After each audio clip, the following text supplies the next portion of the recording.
KM news కి స్వాగతం. ప్రకాశం జిల్లా గిద్దలూరు పట్టణంలో ఎమ్మెల్యే ముత్తుముల అశోక్ రెడ్డి 4 ఏపీఎస్ నూతన ఆర్టీసీ బస్సులను ప్రారంభించారు. ఈ సందర్భంగా MLA Muthumula Ashok Reddy ribbon cut చేసి జెండా ఊపి ఆర్టీసీ బస్సును నడిపి నూతన బస్సులను ప్రారంభించారు. అనంతరం ఎమ్మెల్యే ముత్తుముల అశోక్ రెడ్డి మీడియాతో మాట్లాడుతూ 1977వ సంవత్సరంలో గిద్దలూరు ఏపీఎస్ ఆర్టీసీ డిపో ఏర్పడిందని, అప్పట్లోనే జిల్లాలో గిద్దలూరు డిపో ఎంతో ప్రాముఖ్యత సంతరించుకుందని అన్నారు. కూటమి ప్రభుత్వం ఆధ్వర్యంలో ఈరోజు 4 నూతన ఏపీఎస్ఆర్టీసీ బస్సులు ప్రారంభించడం జరిగిందని అన్నారు. గతంలో 84 బస్సులు ఉన్న గిద్దలూరు డిపోకు ప్రస్తుతం 73 బస్సులే ఉన్నాయని, గతంలో రాబడి జిల్లాలో 2వ స్థానంలో ఉన్న గిద్దలూరు డిపో ప్రస్తుతం వెనుకబడిందని అన్నారు. చంద్రబాబు నేతృత్వంలో కూటమి ప్రభుత్వ ఆధ్వర్యంలో గిద్దలూరు ఏపీఎస్ఆర్టీసీ బస్టాండ్ను సుదూరంగా తీర్చిదిద్దుతామని ప్రకటించారు. ఆర్టీసీ ఉద్యోగులతో, యూనియన్ నాయకులతో, డిపో మేనేజర్తో కలిసి గిద్దలూరు డిపోను అభివృద్ధి చేస్తామని ఎమ్మెల్యే హామీ ఇచ్చారు. గత ప్రభుత్వం కేవలం ఏపీఎస్ఆర్టీసీని ప్రభుత్వంలో విలీనం చేసి ఉద్యోగుల సమస్యలను గాలికి వదిలేశారని అన్నారు. కూటమి ప్రభుత్వం ఆధ్వర్యంలో సమస్యలన్నీ పరిష్కరిస్తామని ఎమ్మెల్యే ముత్తుముల అశోక్ రెడ్డి హామీ ఇచ్చారు. అనంతరం గిద్దలూరు ఏపీఎస్ఆర్టీసీ బస్టాండ్ డిపో ఆవరణంలో మొక్కల్ని నాటారు. త్వరలోనే గిద్దలూరు ఏపీఎస్ఆర్టీసీ డిపోను అభివృద్ధి చేస్తామని ఎమ్మెల్యే ముత్తుముల అశోక్ రెడ్డి ధీమా వ్యక్తం చేశారు. ఈ కార్యక్రమంలో జెడ్పీటీసీ సభ్యులు Budata Madhusudan, RTC depot manager Battula Chandrasekhar, నగర పంచాయతీ చైర్మన్ పాముల వెంకట సుబ్బయ్య, మండల అధ్యక్షులు మార్తాల సుబ్బారెడ్డి, సయ్యద్ షానేషావలి, పట్టణ కౌన్సిలర్లు, ఆర్టీసీ యూనియన్ నాయకులు, ఆర్టీసీ ఉద్యోగులు తదితరులు పాల్గొన్నారు.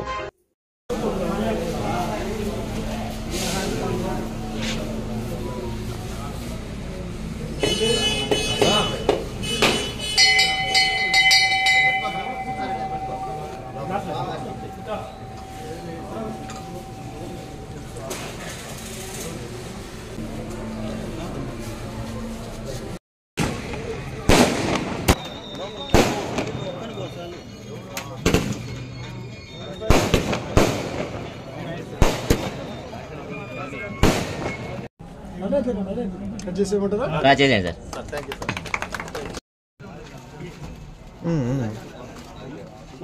ఓకేనా.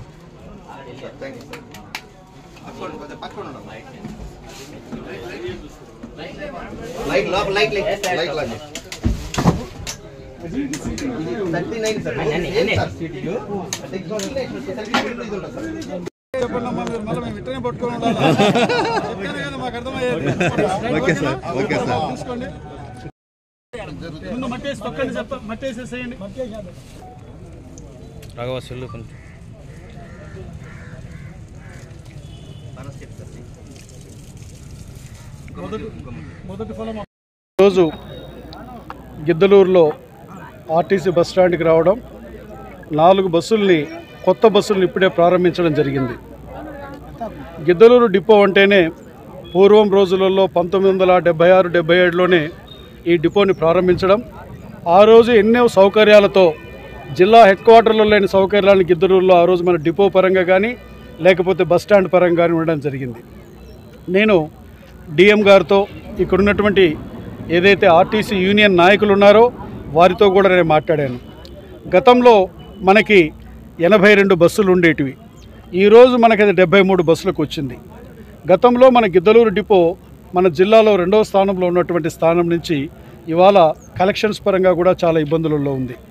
నేను ఇక్కడ ఉన్నటువంటి డిపో మేనేజర్ గారిని కానివ్వండి, యూనియన్ నాయకులను కానివ్వండి, అన్ని విధాలుగా మన డిపోని రేపటి రోజులలో నెంబర్ 1 డిపోగా ముందుకు తీసుకొని పోవాల్సిన అవసరం ఉందని చెప్పి ఈ సందర్భంగా తెలియజేస్తూ ఉన్నాను.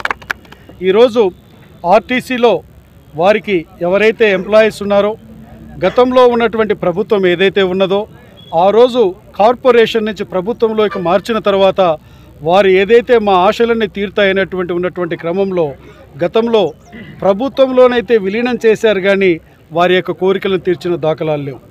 ఈరోజు ఎన్డీఏ ఉమ్మడి ప్రభుత్వం ముఖ్యమంత్రి చంద్రబాబు నాయుడు గారి నేతృత్వంలో ఈరోజు ఆర్టీసీ కార్మికుల పట్ల ప్రత్యేకమైన శ్రద్ధ కనపరుస్తూ ఉంది. ముందుగా దీనిలో భాగంగా రాష్ట్ర వ్యాప్తంగా కొన్ని వేల కొత్త బస్సుల్ని కొనడం జరుగుతూ ఉంది.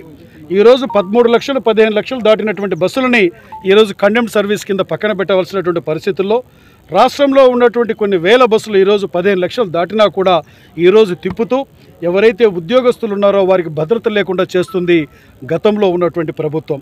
ఈరోజు కొన్ని వేల బస్సులను కొనడం ద్వారా వారికి ప్రయాణికులకేమో మంచి వసతులు కలిగినటువంటి బస్సులు కల్పించడము, రెండవది ఉద్యోగస్తులకు భద్రత కల్పించే దానిలో ప్రభుత్వం ఇటువంటి చర్యలు ప్రస్తుతం ముఖ్యమంత్రి చంద్రబాబు నాయుడు గారి నేతృత్వంలో తీసుకుంటా ఉంది.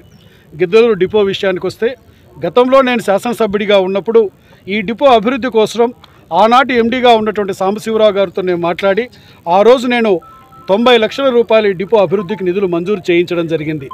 దేనికోసమనంటే బస్టాండ్లో మొత్తం సిమెంట్ ఏదైతే మొత్తం డ్యామేజ్ అయిపోయినదో సిమెంట్ రోడ్ అనేది దీన్ని కొత్తగా వేసేటట్లు, ప్రయాణికులకి సౌకర్యాలు అంటే అక్కడ కూర్చునేటువంటి బల్లలు కానివ్వండి, ఫ్యాన్స్ కానివ్వండి, అక్కడంతా క్లాడింగ్ కానివ్వండి, టాయిలెట్స్ కానివ్వండి, మొత్తం పరిశుభ్రంగా ఉండేట్టు చేయడంతో పాటు డిపోలో ఉన్నటువంటి కార్మికులకు కూడా అక్కడ డస్ట్ కానివ్వండి, మంచినీటి వసతి లేకపోవడం కానివ్వండి, కార్మికులకు కల్పించవలసినటువంటి మౌలిక వసతులను కల్పించే దానిలో భాగంగా ఈ నిధులను నేను మంజూరు చేయించడం జరిగింది.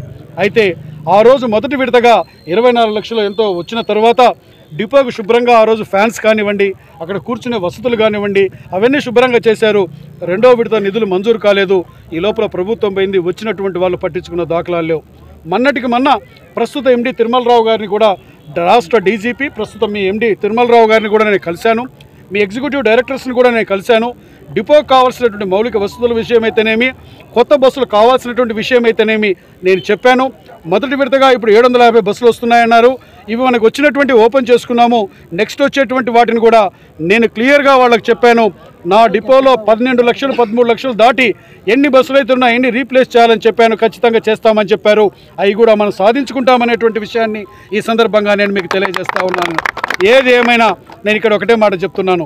డిఎం గారు ఆల్ యూనియన్స్ నాయకులను అందరూ నేను కూర్చోబెట్టుకొని డిపోలో కావాల్సినటువంటి విషయాలు, వాళ్ళకు సంబంధించిన విషయాలు కూడా కూలంకషంగా మాట్లాడి ఇక్కడ ఒక సుహృద్భావ వాతావరణంలో డిపోను రన్ చేయించి కార్మికులు వారికి మంచి ఆహ్లాదకరమైన వాతావరణంలో మేనేజ్మెంట్కి సహకరించి ఉద్యోగం చేసేలాగా వారికి కావాల్సిన వసతులు కల్పించే దానిలో శాసనసభ్యుడిగా నేను పూర్తి స్థాయిలో సహకరిస్తానని తెలియజేస్తూ నేను సెలవు తీసుకుంటా ఉన్నాను. నేను